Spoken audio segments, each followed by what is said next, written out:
a service of CNC Worldwide.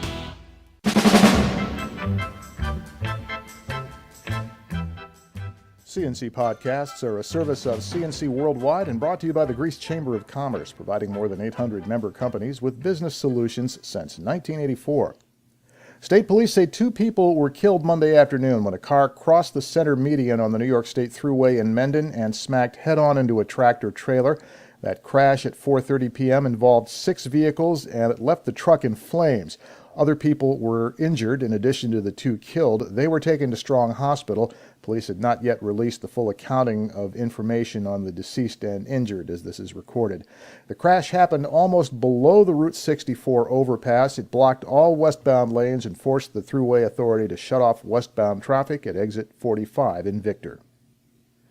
Western New York Assemblyman says he's been told the old Walmart store in Brockport will not be used as a dorm for illegal immigrant children.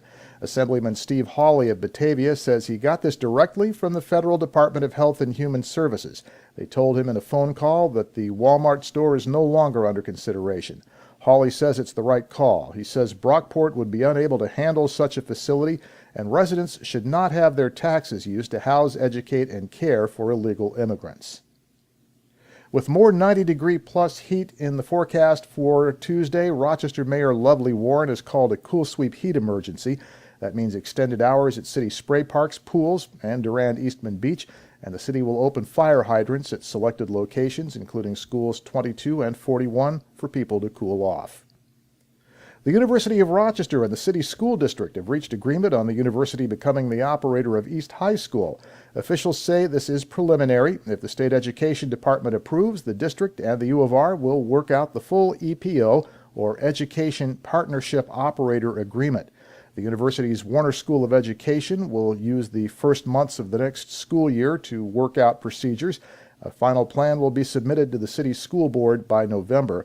They say their goal is to eventually double that troubled school's graduation rate from just 42% to 84%.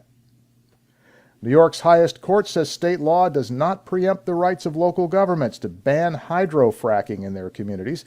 The Court of Appeals has ruled in a pair of associated cases brought by companies that lease drilling rights to frack gas wells in New York. It upheld a lower court ruling. It holds that local zoning law can override state law to regulate land use. New York still has a statewide ban on hydrofracking in place.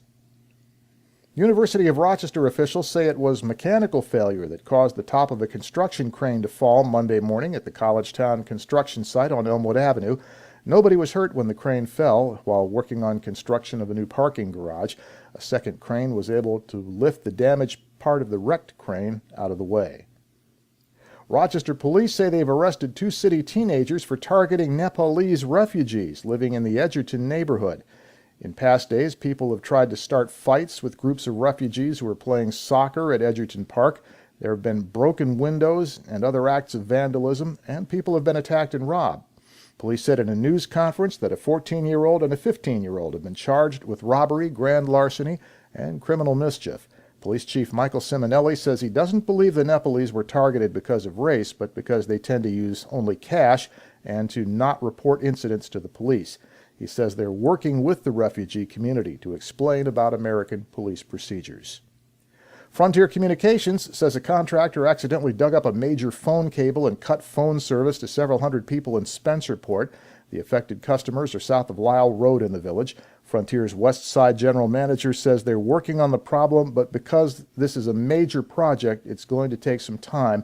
And Frontier also asks contractors to please check on the internet or call 811 before they put a backhoe on the ground to make sure this sort of thing doesn't happen. The West Arundequoit Central School District has closed the Helmer Nature Center. It's laying off staff as part of its contingency budget. West Arundequoit failed twice to sell the necessary majority of voters on its plan to override the state property tax cap. That is forcing the district to cut its planned budget by about $1.5 million. They closed the Nature Center Monday and laid off the staff. That saves $111,000 a year in salary and benefits. Center officials say they hope it's a temporary situation. The Helmer Center has been around for more than 40 years and hopes to come back for another 40. Your next CNC podcast is whenever you click on one of these pages and catch one. We post updates as necessary. I'm Bud Lowell, CNC News.